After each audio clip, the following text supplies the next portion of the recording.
Preguntabais que por qué este tipo de terapias, pensando en el tratamiento de enfermos de Parkinson. Realmente trae un suplemento de motivación. Cuando nos pensábamos un poco qué tipo de perfiles podían aprovechar más este tipo de tratamiento, la verdad es que la respuesta era todos.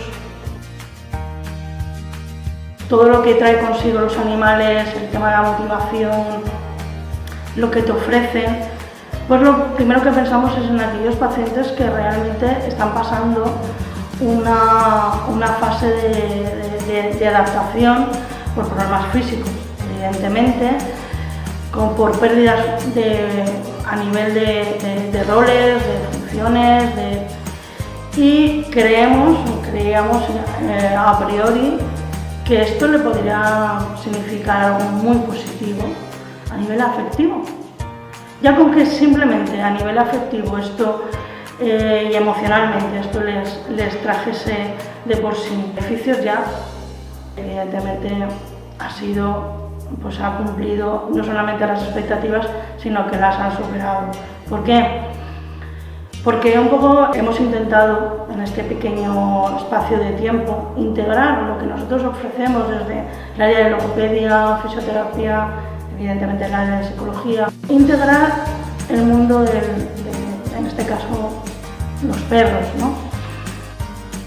Hemos integrado pues todo lo que es el sentimiento de utilidad, el sentimiento de poder dar a los demás, de que en ese ratito que están trabajando con los animales, pues desaparece el Parkinson.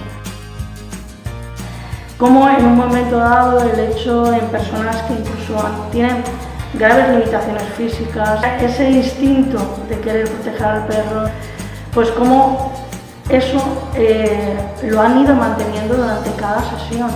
Las expectativas han sido muy superiores pues un poco a lo que a priori pensábamos. Y la verdad es que solamente hace falta verles las caras para ver si esto funciona o no funciona.